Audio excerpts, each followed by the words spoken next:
HUL के shares हैं 200, okay जो मैंने 2200 के रेंज में लिए हैं। ओके अब मैं उनको अभी जब 2280 का 2380 का इसका रेंज आया तब मेरा मन चला कि भाई इसको मैं निकाल दूं। Okay. वैसे मैं लॉन्ग टर्म प्लानिंग के लिए लिए हैं मैंने, तो मैं आपसे ये पूछना चाह रहा हूं कि ये मुझे रखने चाहिए या निकाल देने चाहिए, और साथ में ये भी पूछना चाह रहा हूं कि ये जो तेजी आई थी जबकि सारा मार्केट डाउन जा रहा था, ये तेजी किस बात की?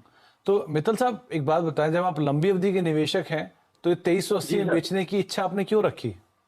इस वजह से कि साहब नीचे आएगा तो फिर खरीद लेंगे, बाजार तो डामाडोल चल ही रहे हैं। अच्छा, वैसे अभी जो तेजी आई थी उसमें जो नंबर्स आए थे गोदरेज के, डाबर के और बाकी कंपनियों के, उसमें रूरल डिमांड अच्छी आई थी, और प्लस ये जी जी। एफएमसीजी है तो सेक्टर तो वैसे ही सेफ साइड पर रहता ही है आमतौर पे, तो वैल्यू भी जी है हाँ, इसके जी हाँ। अंदर, तो आमतौर पर बाजार ने इसलिए इसको एक अच्छी तेजी दिखा दी थी।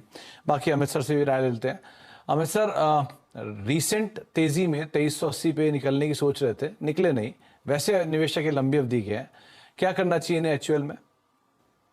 सुनिए जी, अगर इसका चार्ट हम देखें HUL का, तो इनफैक्ट एफएमसीजी में अब कहीं ना कहीं एक बेस बन चुका है। अगर पूरे सेक्टर को देखें तो मुझे लगता है कि अब now this will be the next sector to bet, जहां पे हम आउट परफॉर्मेंस और सेक्टर रोटेशन देखेंगे।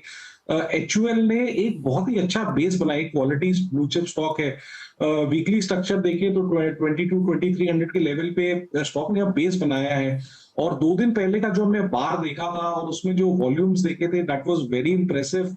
और 2 दिन से जो हम हल्का फुल्का, और आज का भी जो पुल बैक देख रहे हैं उसमें कोई वॉल्यूम बेस्ड सेल ऑफ तो है ही नहीं, बिल्कुल ही नहीं है।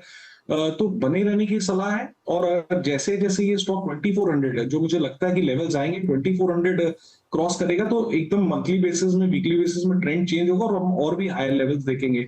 तो right now it's not the time to exit FMCG stock, specially a good stock like HUL। तो मुझे, मेरी सलाह से इन्हें बने रहना चाहिए HUL में, जब तक 2200 के लेवल्स इंटैक्ट है। अगर आप चैनल पर पहली बार आ रहे हैं तो ज़रूर चैनल को सब्सक्राइब करके बेल आइकन प्रेस कर लो, ताकि आने वाली जितनी भी अपडेट्स हैं सभी कंपनी से रिलेटेड उसका नोटिफिकेशंस आपको सबसे पहले मिल सके।